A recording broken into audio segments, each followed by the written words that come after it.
एक प्लॉट खरीदे और पाए तोहफे में 2 तोले सोना या फिर एक्टिवा गाड़ी बिल्कुल मुफ्त। No Hydraa, no buffer zone, मुकम्मल safe and secure venture vision estate project पेश कर रहे हैं। शादनगर रंगारेड्डी गुड़ा विलेज में 3000 रुपए पर स्क्वायर यार्ड EMI फैसिलिटी और फिर शादनगर मेन टाउन हाजीपली विलेज में 16,500 रुपए पर स्क्वायर यार्ड का बेहतरीन वेंचर।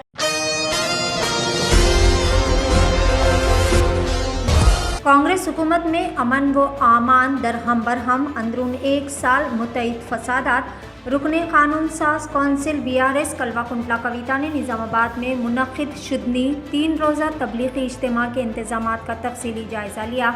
इस दौरान इज्तिमा के जिम्मेदारान से बातचीत करते हुए मुकम्मल तफसीलात हासिल की गई। उन्होंने रियासत की तरक्की और खुशहाली, अमन व आमान की बरकरारी के लिए दुआओं की दरख्वास्त की। बाद मीडिया के नुमाइंदों से खुसूसी तौर पर बातचीत करते हुए कविता ने कहा कि तेलंगाना में जब से कांग्रेस पार्टी बरसर इख्तिदार आई है तब से पुरअमन फिजा मुकद्दर हो चुकी है। कांग्रेस के सिर्फ 1 साला दौर इख्तिदार में कई सारे फसादात बर्पा हुए। रेवंत रेड्डी को ना ही फसादात की परवाह है और ना ही रियासत के अवाम की तरक्की की फिक्र है। कहीं ना कहीं रेवंत रेड्डी की जड़ें RSS से मिलती है। BRS दौरे इख्तिदार में तेलंगाना को फसादात से पाक रियासत का एजाज़ हासिल था। KCR ने रियासत में अमन व आमान की बरकरारी और अवाम की फलाह व बहबूद के लिए बेहतरीन व मिसाली खिदमात अंजाम दी थी। रेवंत रेड्डी ने इंतखाबात से कबल 6 ज़मानतों का वादा किया था, लेकिन अफसोस कि एक वादा भी पूरा नहीं किया गया। अक़लियतों के लिए मख्तस करदा बजट भी मुकम्मल सर्फ नहीं किया गया। इन्होंने पुरजोर अंदाज में कहा कि कांग्रेस हुकूमत ने अक़लियतों के लिए तकरीबन 3000 करोड़ रुपए का बजट मख्तस किया था।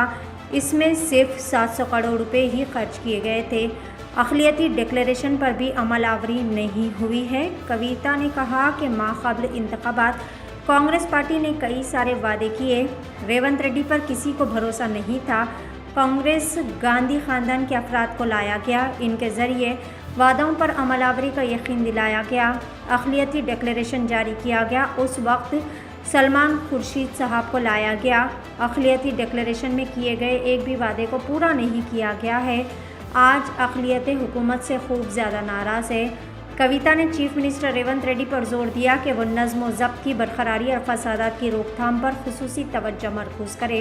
इन्होंने कहा कि जैनूर का फसाद हो या कोई और फ़िरक़ावाराना नोयत का वाक़या, रियासती हुकूमत फसादात की रोकथाम पर खुसूसी तवज्जो दे। रियासत में अमन व आमान की बरकरारी को यकीनी बनाया जाए। कलवा कुंटला कविता ने कहा कि तेलंगाना में अक़लियतों के खिलाफ तशद्दुद में इजाफा हो रहा है और चीफ मिनिस्टर रेवंत रेड्डी खामोश तमाशाई बने हुए हैं। RSS से वाबस्ता चीफ मिनिस्टर रेवंत रेड्डी ने अक़लियतों को मुकम्मल तौर पर नज़रअंदाज किया है। गांधी ख़ानदान के ज़रिए तेलंगाना के अक़लियतों से किए गए वादों को कांग्रेस ने मुकम्मल तौर पर फरामोश कर दिया।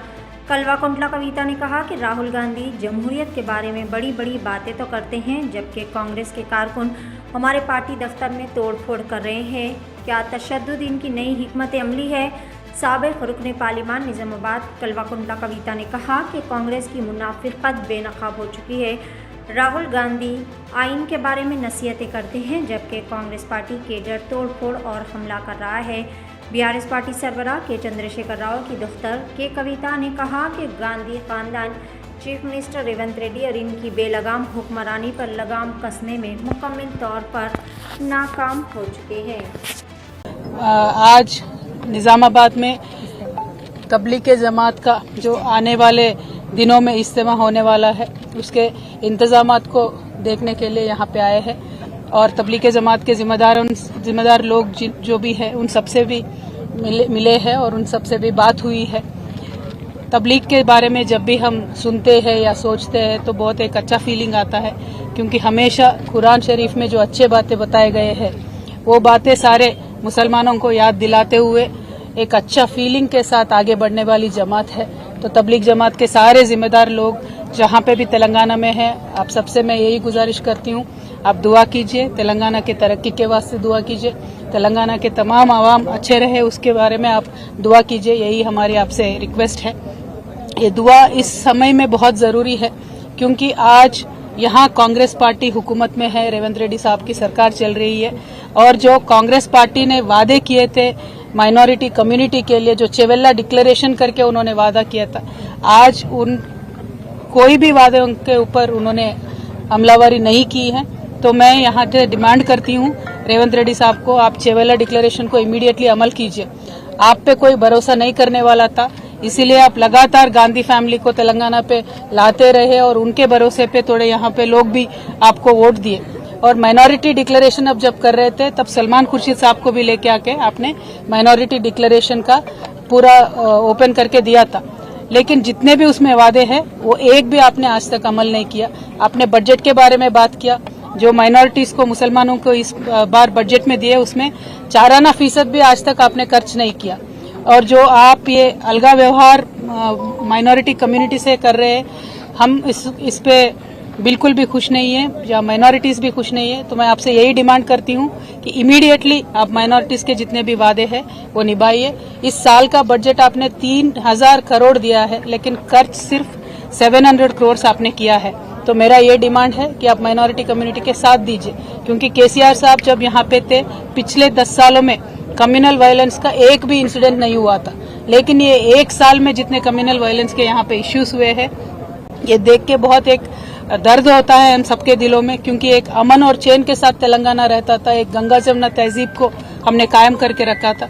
लेकिन जब से रेवंत रेड्डी साहब आए हैं, ये तो कम्युनल वायलेंस पे ना ध्यान दे रहे हैं, ना मुसलमानों के तरक्की पे ध्यान दे रहे हैं, ना हिंदुओं के तरक्की पे ध्यान दे रहे हैं। इसीलिए मुझे लगता है जो जिस उनका व्यवहार है, उनका बर्ताव है, मुझे तो लगता है कि उनके रूट्स सारे आरएसएस में है, इसीलिए एक डिफरेंशियल ट्रीटमेंट ये दे रहे हैं, ऐसा मुझे लगता है। तो I will say that mister Revanth Reddy ji, आप अभी फोकस करिए माइनॉरिटी से इश्यूज पे, स्पेशली माइनॉरिटी वुमेन के लिए आपने जो प्रॉमिस किया था कि 1,60,000 देंगे कल्याण लक्ष्मी का, आप वो दीजिए। उसके साथ साथ आप सोना भी देने वाले थे, 1 तोला सोना भी देने वाले थे, वो दीजिए। पढ़ाई के वास्ते जो टिम्ब्रिस के हमने स्कूल कायम करके रखे थे, आज उनका क्वालिटी देख के तो बहुत ही डर लग रहा है। आप क्वालिटी अच्छा बना के टिम्ब्रिस को चलाइए। तालीम के वास्ते, माइनॉरिटी बच्चों के तालीम के वास्ते आप जोर दीजिए, रिव्यू कीजिए, और जॉब्स में सब चीजों में भी माइनॉरिटीज को आप आगे फुट में रखिए। ये हमारा डिमांड है। और रेवंत रेड्डी साहब का मैं यही कहना चाहती हूँ कि निजामाबाद में बहुत ही ज्यादा पॉपुलेशन है माइनॉरिटीज का, हैदराबाद के बाद बिगेस्ट पॉपुलेशन निजामाबाद में है। तो यहाँ लेकिन आज तक भी कुछ भी बजट निजामाबाद में आया नहीं है। यहाँ से शबीर अली साहब भी है, उन्होंने कंटेस्ट भी किया, लेकिन शबीर अली साहब ने भी कुछ भी जोर नहीं दिया, 1 भी रुपया निजामाबाद के लिए एडिशनली यहाँ पे नहीं आया है। तो मैं आपसे यही डिमांड करूंगी और लगातार मैं यही कहते रहूंगी कि जो भी कम्युनल इश्यूज है उन सब पे आप जोर दीजिए, चाहे वो जयनूर का इश्यू होने दीजिए या कुछ भी इश्यू होने दीजिए, उस पर जोर दीजिए और शांति कायम करके रखिए। Thank you. जय तेलंगाना।